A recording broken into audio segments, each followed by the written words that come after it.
Eh oui, eh oui, eh oui, forcément un grand sourire, mais avant de commencer, évidemment une grosse pensée pour l'OL, pour les supporters lyonnais et lyonnaises qui ont cru et qui ont eu raison d'y croire avant le match et pendant le match. Mais voilà, le football peut être cruel et le football peut aussi être logique. Le Paris Saint-Germain remporte la Coupe de France après un très beau match et voilà, je félicite vraiment tout le monde, hein, les joueurs sur le terrain des deux côtés, les coachs, les staffs, tout ce que tu veux. C'était une merveilleuse finale. Je pense vraiment qu'on a été heureux en tant que fan de foot si on est totalement détaché de Lyon et du PSG. Mais voilà un match waouh, très spécial pour beaucoup d'aspects. On va parler de Lyon dans cette vidéo, clairement, j'en parlerai à la fin. Je vous laisse regarder le chapitrage si jamais. On va d'abord évoquer le PSG. Mais ouais, match spécial parce que fin de saison, dernier match pour le PSG et pour Lyon. Ça fait bizarre évidemment qu'on va continuer à parler football sur la chaîne d'ici la prochaine saison. Dernier match aussi d'un joueur, on doit l'évoquer, on en reparlera. Kylian Mbappé-Lotin qui a fait une finale, ma foi, un petit peu, bon, voilà. Et ouais, aussi un match spécial, je pense, pour Lyon, pour le nouveau Lyon qui va arriver. On en reparlera à la fin de cette courte vidéo. Je vous invite à vous installer tranquillement, les amis.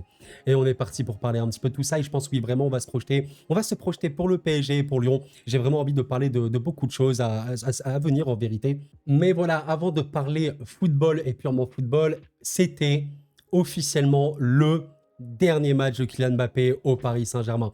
Peut-être qu'il reviendra en fin de carrière, je n'en sais rien. Bon, la question forcément que je vous pose, qu'est-ce que ça vous fait? C'est quoi votre ressenti? En vrai, je pense qu'il y a beaucoup qui sont en mode, bah écoute Koro, je ressens pas grand-chose, si ce n'est rien du tout. Je pense qu'il y en a qui sont vraiment en mode, je m'en fiche, ça me fait rien du tout.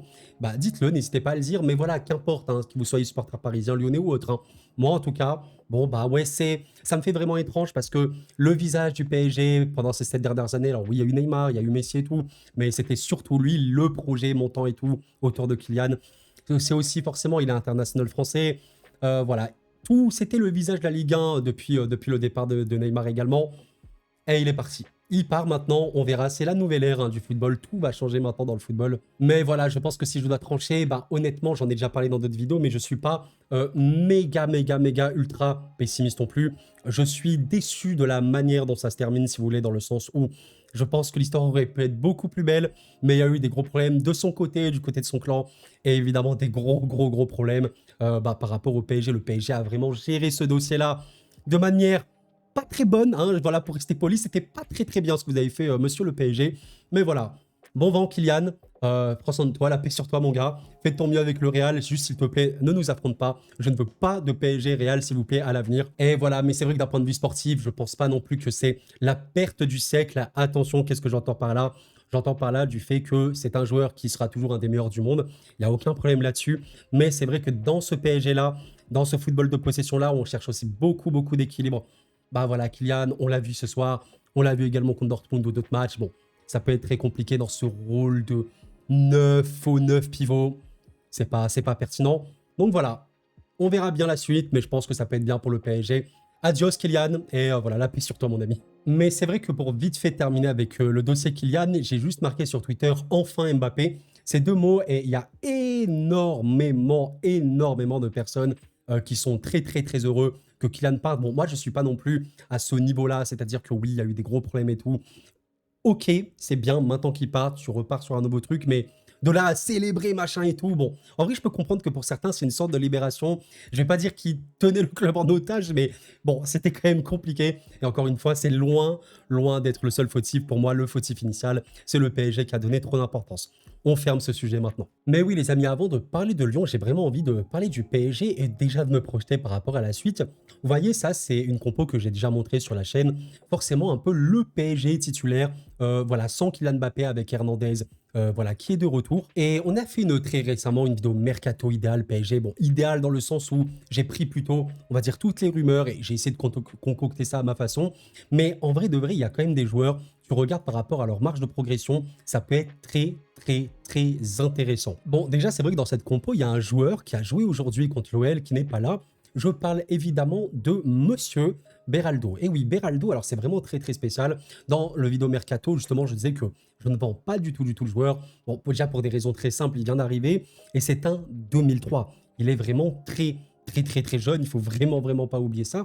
Et surtout que le joueur a des grosses qualités. On l'a vu aujourd'hui. En vérité, bon, on peut argumenter ce match-là de mille manières différentes. On sait que Lacazette est un très bon joueur à l'OL. C'est, je pense, le joueur le plus clutch, hein, qui peut être décisif dans les moments les plus importants. Lacazette a très peu existé, voilà, notamment parce que la défense l'a bien tenu et Beraldo a vraiment fait un top match le concernant, mais également sur les coups de pied arrêtés et également sur les relances. On sait qu'il a une qualité de passe très bonne. Et bon, je vais pas faire ça avec tel joueur parce que ça prendrait 3 plombs, mais c'est pas le but. Là, le but, c'est juste de se projeter, de se dire que, en vérité, quand tu vois le Paris Saint-Germain comme ça, avec cette compo-là sur le papier, tu te dis c'est quand même une équipe qui est compétitive, avec surtout un Gonzalo Ramos qui aura le premier rôle, vraiment le premier rôle. Enfin, un avant-centre qui sait jouer, c'est-à-dire c'est son métier. Ramos est un avant-centre, c'est son métier. Voilà, je sais pas quel est votre métier, mais en tout cas, Ramos, c'est ce qu'il sait faire de mieux en vérité. Et quand tu vois notamment Ruiz, qui peut être un joueur extrêmement irrégulier, mais c'est un joueur en fait qui prend beaucoup de risques. Aujourd'hui, on va pas se mentir, la balance, elle a été très de son côté. Il a vraiment fait un très bon match, notamment en première.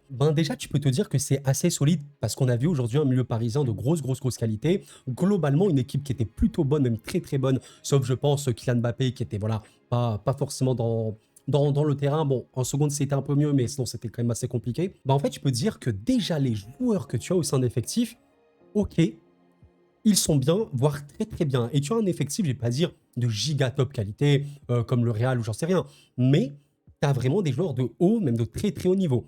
Donc, si tu sais recruter de manière très bonne, tu arrives à amener, voilà, quelques milieux de terrain, notamment de classe mondiale, j'en sais rien. Bon, ça, c'est dans un monde idéal, hein. D'ailleurs, vous voyez, ça, c'était un peu le schéma que j'ai fait pour le mercato idéal. Je vous invite à voir la vidéo. Je vais vraiment pas tout redévelopper ici. Ça prendrait beaucoup trop de temps. Mais voilà, clairement, j'étais en mode, bon, tu rajoutes, je sais pas, par exemple, un Bruno Guimaraes ou potentiellement un De Jong, j'en sais rien. Mine de rien, tu as déjà beaucoup plus de qualité au milieu. Tu peux encadrer en plus des joueurs plus jeunes comme Warren. Tu arrives à prendre des grands talents comme Doué, c'est énormissime. Mine de rien, en défense, tu vois que Beraldo peut être à un niveau super élevé. Marquinhos, il est revenu à un top niveau. Lucas, il peut être dans l'absolu super bon. Rien que si tu prends Yoro, c'est génial. Avec Kimpembe qui revient, c'est top. Donc en vrai, c'est vraiment un effectif qui peut être effrayant. On verra un petit peu le mercato. Et voilà, même avec Kylian qui part, Ramos en pointe, ça peut être super bon. Backup, RKM, mais plutôt sur le côté droit, ça peut être également bien intéressant. Et surtout, si tu arrives à faire un autre avançant, je sais pas, Osimhen, Gyökeres ou quoi, bon, pour moi, c'est pas le poste le plus prioritaire. Et évidemment, d'autres joueurs par-ci par-là. Bref. Tout ça pour dire quoi, les amis, sans développer davantage, en vrai, le PSG, quand j'ai vu ce match-là ce soir, je me suis dit, on est face à une équipe de top niveau contre un OL qui, on sait, est la meilleure équipe de France en 2024. Je pense que ça se voit clairement. Quand on dit la meilleure, c'est pas forcément l'équipe qui est la plus imbattable, mais en tout cas, la plus forte en réaction, celle qui peut le plus revenir au score, celle qui abandonne le moins. Je pense que ouais, l'OL est vraiment peut-être la meilleure équipe sur ce registre-là, avec les Brest, le PSG peut-être cette année. Mais là, on a vu un PSG de top niveau. Voilà, je pense que le milieu de l'OL a eu beaucoup de mal, notamment Tolisso. C'était très compliqué. Du coup, tu étais vraiment sur domination. Les amis, je rappelle quand même un truc. 28 tirs pour le PSG. 11 tirs cadrés, 70% de possession. Je vais pas dire que c'était un match à sens unique, mais c'était extrêmement en avantage parisien. Voilà, malgré le fait qu'il n'y ait eu que 2-1 en fin de match. Le match s'est fini 2-1, il aurait pu se finir 2-5 pour le PSG. Enfin, bref, voilà. C'était très bon. Et je suis content, voilà, parce que je me dis, même sans Kylian, encore une fois, qui, voilà, a pas fait un super match, on a vraiment vu une équipe très forte contre un adversaire qui est très bon. Donc, avec un bon mercato, et des joueurs jeunes comme Warren, comme Barcola, même Beraldo, qui sont bien accompagnés, qui continuent de grandir, tu peux avoir un effectif de top niveau. Ça dépendra vraiment énormément du mercato. Voilà, donc je suis très heureux. Et ce titre, mine de rien, pour conclure sur le PSG, c'est quand même le 3e titre de la saison après le trophée des champions et la Ligue 1. C'est cool. Tu fais 3 trophées plus une demi. Je pense qu'on fera une vidéo récapitulative de la saison du PSG, mais c'est super bien. C'est vraiment une saison super cool. Et surtout dans le jeu, tu as vraiment trouvé des préceptes, des principes de jeu que tu avais perdus. Merci Luis Enrique et son staff. Mais voilà les amis, parlons quand même de l'OL et j'ai vraiment envie d'en parler parce que voilà, je peux pas parler de l'OL tout le temps sur la chaîne et il faut le dire et il ne faut surtout pas minimiser ce qui s'est passé. Une saison, qu'on le veuille ou non, historique et c'est pas cette finale perdue. Certes, tu as eu beaucoup de mal, mais c'est normal contre un PSG qui est une équipe européenne, vraiment dans le top européen. C'est normal d'avoir beaucoup de mal, on va en parler. Mais voilà, j'ai envie de saluer, comme le dit Footballogue, bravo Pierre Sage, quoi. Bravo Pierre Sage. Le travail, Pierre Sage et son staff, hein, il faut vraiment pas oublier que il y a un homme, il y a un coach, mais il y a le staff autour, il y a toutes les personnes du club. Et aujourd'hui, l'OL est redevenu l'OL. J'ai envie de vous dire, c'était pas du tout Lyon, ce qu'on avait vu ces derniers temps. Même ces dernières saisons, parfois, c'était vraiment pas l'OL. On a retrouvé un OL fort, un OL puissant. Et voilà, je pense que ce club a toujours forcément un immense potentiel. C'est un club qui a un budget quand même important pour la Ligue 1. Voilà, je ne dis pas forcément jouer le titre, quoi qu'il arrive, machin, mais au moins se reconstruire et être très compétitif, c'est le principal. Mais surtout, voilà, les amis, ce soir, malgré un match très compliqué par moment, on a des joueurs de classe, je vais pas dire mondiale, mais de gros talents, notamment offensivement. Voilà, même quand sur le banc, vous avez Fofana notamment, vous avez Noama et d'autres. Enfin, je veux dire, il y a un banc qui est conséquent. Maintenant, je pense que les Lyonnais le savent très bien. Il faudra recruter défensivement parlant. Parce que Matic peut être un super bon milieu défensif, on l'a bien vu. Maintenant, il faut des mecs derrière qui sont au top. Il y a vraiment, je vais pas dire ça urge, mais voilà, il faut de la top, défensif. Voilà. On verra bien. Même, je pense que Tolisso, il a un peu fait son temps. On a vu qu'il était très mal en point cette saison quand même.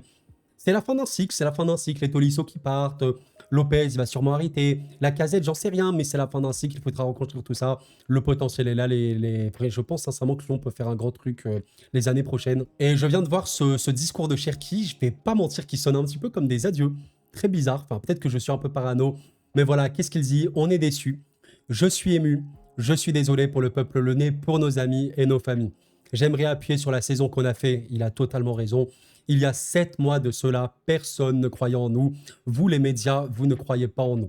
On a prouvé à tout le monde qu'un lion ne meurt jamais. On n'a jamais abandonné. Aujourd'hui, c'est très dur. Mais j'ai pas envie de retenir ça. Merci à tous les Lyonnais. C'est un beau discours. C'est vrai qu'il sonne un peu comme un adieu.